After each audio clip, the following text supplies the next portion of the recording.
Thank you for watching and listening to this narrated presentation, which aims to provide a summary of the proposed Cornwall Devolution deal announced on the 2nd of December 2022. For more information, please visit the Council's website at www.cornwall.gov.uk and search for devolution. The negotiations that have led to the proposed deal have focused on acquiring the powers and investments required to help deliver the Cornwall Plan 2050, which was shaped by thousands of residents in 2020 as the future vision for the Duchy. These slides explain how the proposed deal has developed, what it provides, and how you can have your say in our public consultation.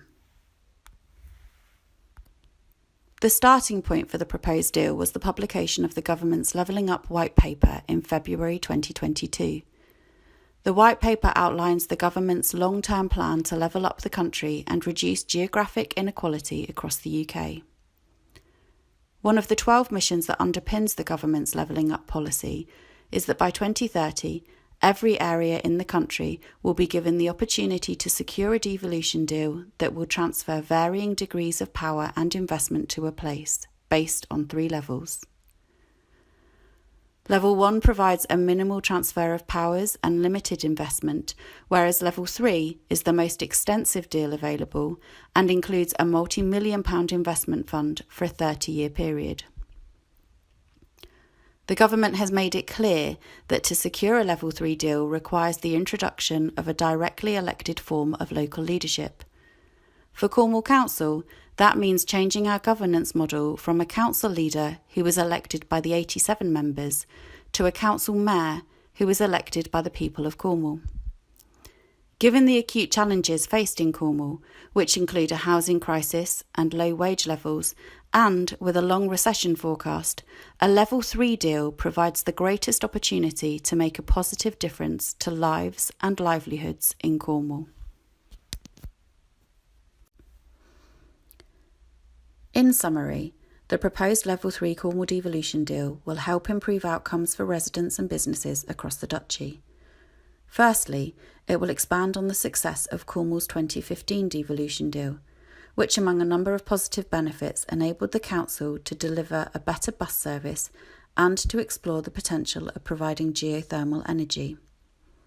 Secondly, the deal will bring new and additional investment to Cornwall of £390 million over the next 30 years.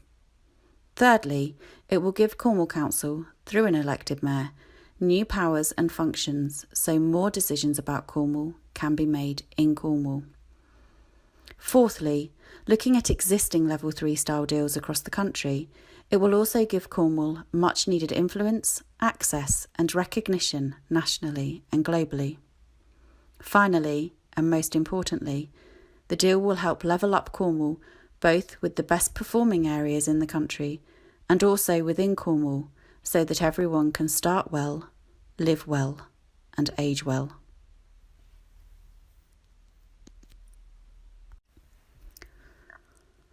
Levelling up is really important for Cornwall because we've got some big gaps to close when compared to the rest of the country.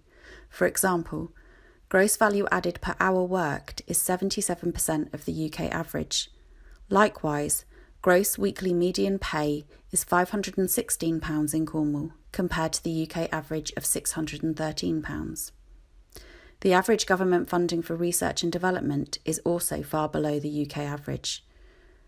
And in primary schools, the proportion of students who reached the expected level in reading, writing and maths at the end of Key Stage 2 is 54% compared to 58% in England.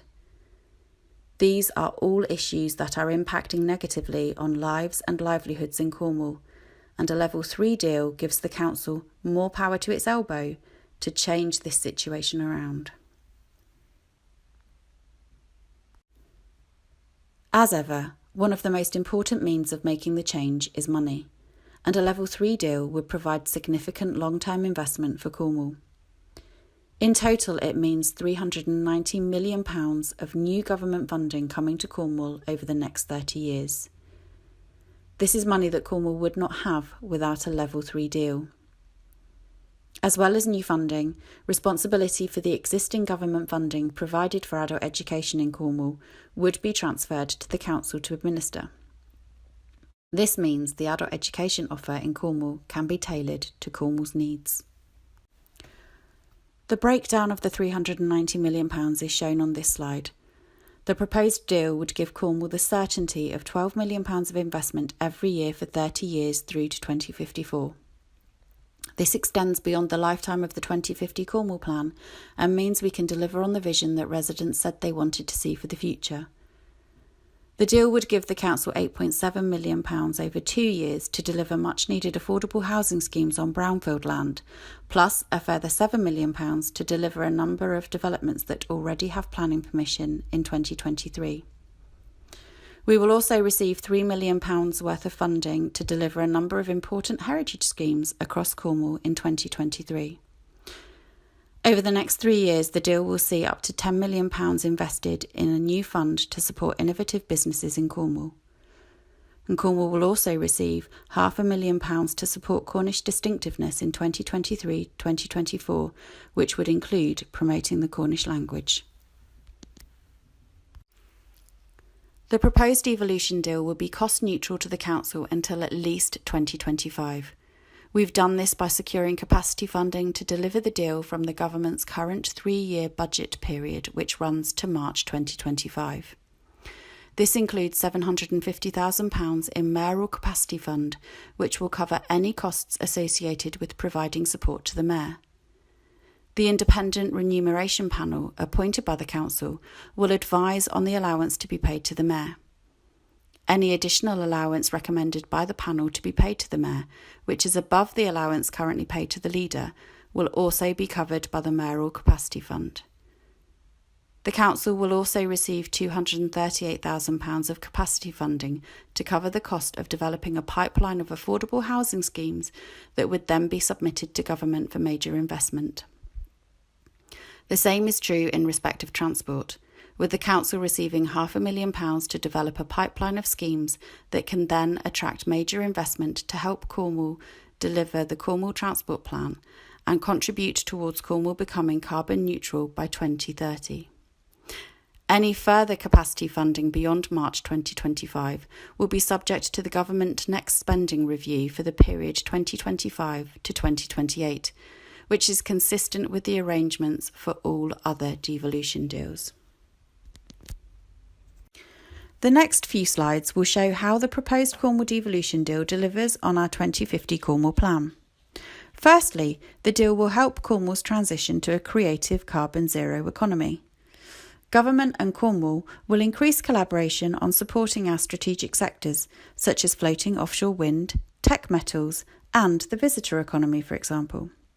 The deal enables Cornwall to create a floating offshore wind commission, which puts the region in the lead role nationally in demonstrating and developing the potential of that specific form of renewable energy.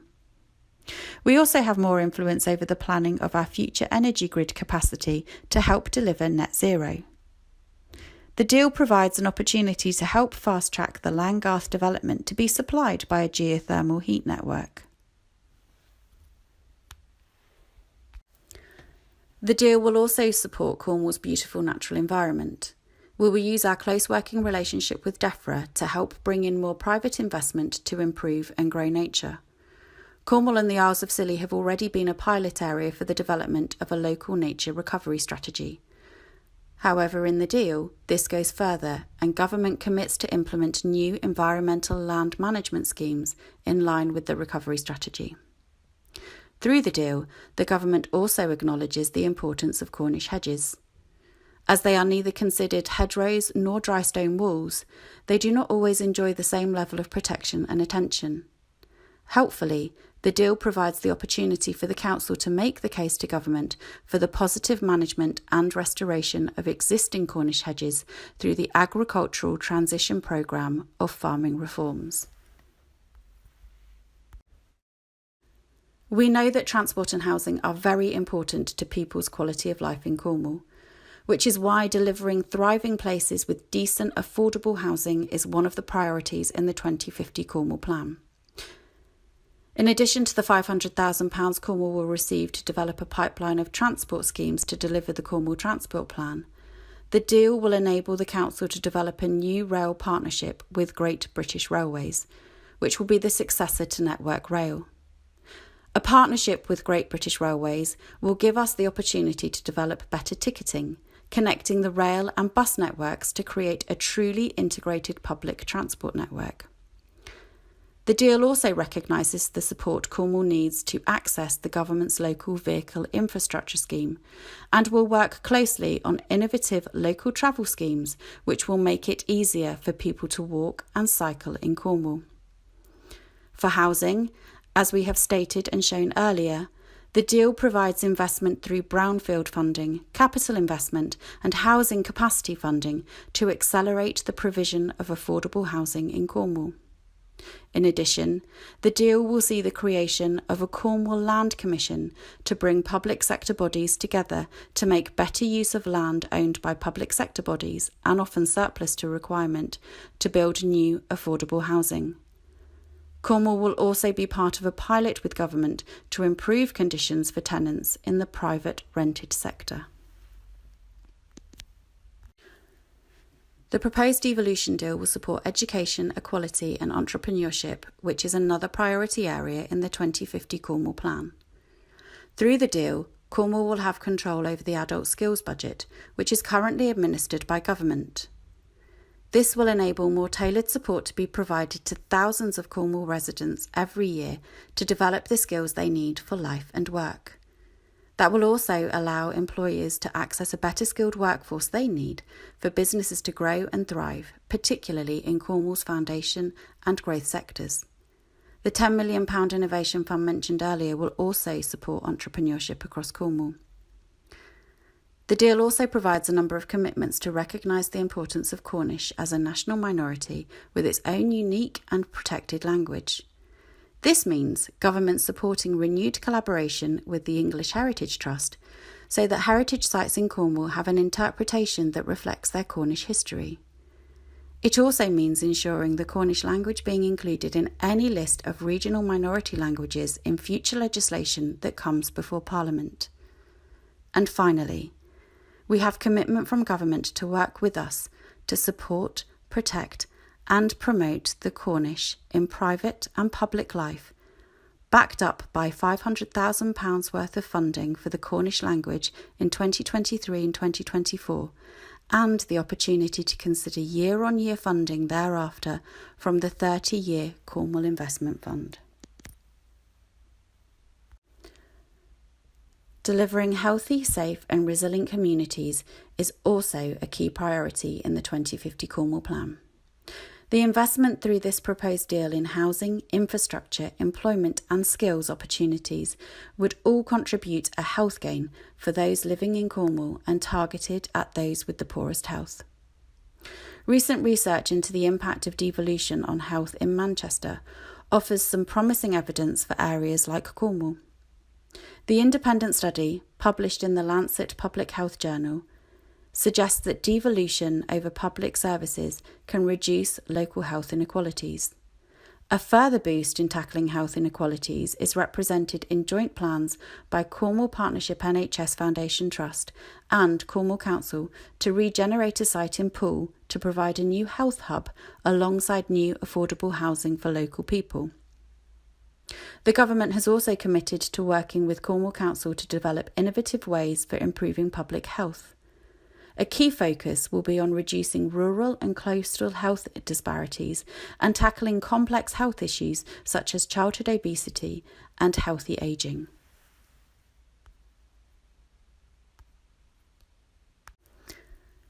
When we compare Cornwall's proposed deal with other devolution deals across the country, there are several ways this deal stands apart from the rest. Firstly, Cornwall's deal gives support to a floating offshore wind commission that will help us develop this important renewable energy source more quickly and create much-needed jobs in doing so. Secondly, the deal recognises the challenges of the housing crisis in Cornwall, and it commits government to working closely with the council to address the issue of growing numbers of second homes and short-term holiday lets. Finally, The protection and promotion of the Cornish language is a long-standing priority of Cornwall Council. Government's commitment to support, protect and promote Cornish in private and public life is a welcomed and significant recognition of Cornwall's distinctiveness. The government has repeatedly made it clear that the only way to secure the proposed Level 3 devolution deal is by changing the council's governance to an elected mayor. This means changing from a leader and cabinet to an elected mayor and cabinet. The diagram on the left-hand side of the slide shows how, in the current leader and cabinet model, voters elect 87 councillors every 4 years.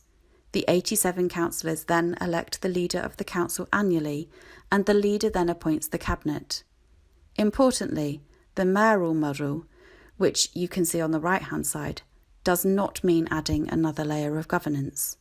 What it does mean is that Cornwall's electorate would vote for a mayor every 4 years, who would then appoint the cabinet. The proposed first election of the council mayor takes place in May 2024.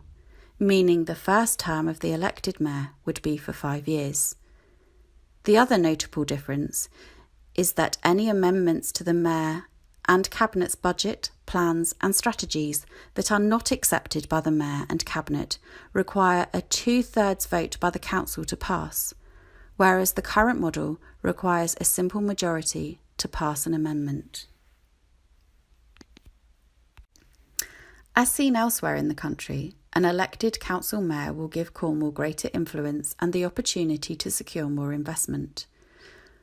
One way an elected council mayor would enable Cornwall to enjoy greater access and influence with government is that they would join a small group of mayors from other areas who meet regularly with the government ministers and officials. Another way in which a council mayor benefits Cornwall is that they can attract inward investment, including from overseas. In fact, research recently commissioned by the County Councils Network states that elected mayors can act as conveners to support the development of business networks, as well as act as a single point of contact and as ambassadors for their area in attracting inward investment. This could be particularly important in Cornwall, given our lower productivity, lower average earnings, and investment in research and development. Cornwall could also benefit from simplified funding settlements in the future as a result of securing a proposed Level 3 devolution deal.